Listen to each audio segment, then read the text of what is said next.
Good afternoon, everyone. Warm welcome to today's webinar. I all thanks to delegates who joined this webinar. So very important topic, future of orthopedics in 2030. అంటే ఈ 5 yearsలో next ఏం జరగబోతుంది. So what every patient should expect అంటే precision, personalisation, prevention గురించి ఎక్కువ ఉంటుంది లైఫ్లో. So చేసే ప్రతి పని కూడా ఎలా ఉండబోతుంది. So why orthopaedics matters, musculoskeletals conditions around the globe అంటే మనకు ప్రపంచం చుట్టూ పెరుగుతూ ఉన్నాయి. మీరు ఏజింగ్ పాపులేషన్ చూస్తే అందరి యొక్క లైఫ్ స్టైల్ మామూలుగా ఇంతకుముందు 68 ఉంటే ఇప్పుడు అరౌండ్ 78-80 ఇయర్స్ వరకు కూడా మంచిగా బాగుంటున్నారు. అండ్ పేషెంట్స్ డిమాండ్ ఆల్సో చాలా ఎక్కువ పెరిగిపోయింది. ఇంతకుముందు రాలేదు. ఫాస్టర్ రికవరీ కావాలి, ఎక్సలెంట్ అవుట్కమ్స్ కావాలి. సో చాలామంది అడుగుతూ ఉంటారు నా దగ్గరకు వచ్చిన పేషెంట్స్, సార్ మీరు అడ్వాన్స్డ్ టెక్నాలజీ వాడుతుంటారు 2030లో ఎలా ఉండబోతుందని. సో ఫస్ట్ ఈ డ్రైవింగ్ ఫోర్సెస్ ఏంటంటే చేంజ్కి ఏజ్ పెరుగుతూ ఉంది, global population. Advanced technology like robotics, AI, virtual reality, personalised medicine, patient empowerment, data transparent, value based care, ఇవన్నీ కూడా జరగబోతుంది. వాల్యూ బేస్డ్ కేర్ అంటే ఏంటి? సో రోబోటిక్స్ డెఫినెట్లీ డామినేట్ చేస్తాయి ఫ్యూచర్లో. అండ్ ఖచ్చితంగా రోబోటిక్స్ అనేవి ప్రెసిషన్ బాగా ఎక్కువగా ఉంటుంది. బికాజ్ రోబోటిక్స్ అనేది additional tool for patients and reduced complications ఉంటాయి. ఆపరేషన్స్ కూడా చాలా తక్కువ ఉంటాయి బికాజ్ యాక్యురేట్ అలైన్మెంట్ ఉంటుంది. షార్టర్ హాస్పిటల్ స్టే అంటే ఇంతకుముందు పేషెంట్స్ సర్జరీ చేస్తే మేము గాంధీ హాస్పిటల్లో ట్రైన్ చేసినప్పుడు 10 days 15 days కుట్లు తీసి పంపించేది. ఇప్పుడు సర్జరీ చేసిన next day discharge.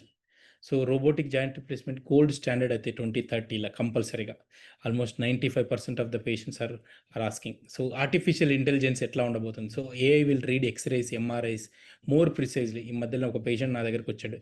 So normal MRI చేస్తే నార్మల్ రిపోర్ట్ ఇచ్చారు. But when we uploaded same image to artificial intelligence at Onus robotic hospitals, immediately detected 0.4 mm cyst in the bone that is generating the pain. Patient 1 year నుంచి తిరుగుతూ ఉన్నాడు. So we detected. So artificial ఇంటెలిజెన్స్తో మనం 3D model generate చేయొచ్చు.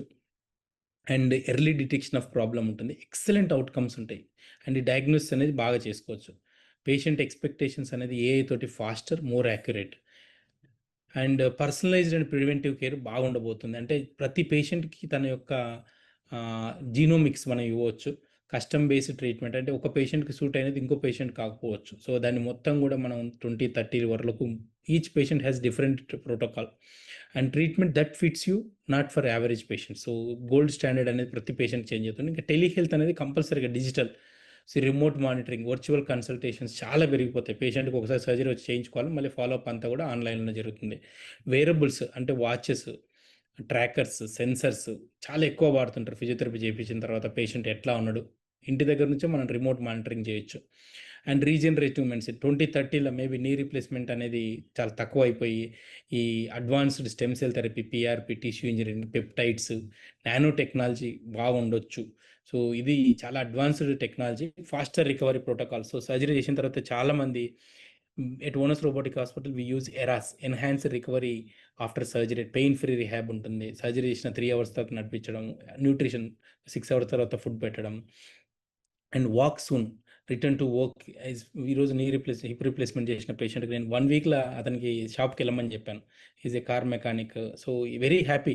So యూజువల్గా surgery చేస్తే 30 days అంటారు. అట్లా కాకుండా మనం చాలా ఫాస్ట్గా పంపిస్తాం. ఇవన్నీ కూడా 2030 అంటే 2026లోనే చేస్తున్నాం. సో వాల్యూ బేస్డ్ ఆర్థోపెడిక్స్ అంటే ఏంటి? వాల్యూ అంటే మనం వాల్యూ యాడ్ చేస్తే పేషెంట్ పే చేయడం. సో దీనివల్ల health care reimburse by outcomes. Insurance companies ఒక పేషెంట్ నీ రీప్లేస్మెంట్ చేస్తే పేషెంట్ బాగుందా అని అడుగుతారు. బాగుంది అంటేనే పే చేస్తారు. అండ్ రెండోది lower caste for better outcomes. Hospital will be judged by patient results and patient expectations అనేవి ట్రాన్స్పరెంట్ రిజల్ట్స్ ఉంటేనే బెటర్గా ఉంటుంది. అండ్ 2020లో యాక్సెస్, అఫోర్డబుల్ కేర్ ఉంటుంది. ఇప్పుడు చాలా కాస్ట్ ఎక్కువ ఉంటుంది, బట్ ఫ్యూచర్లో తగ్గుతుంది because more of technology, AI, virtual reality తోటి.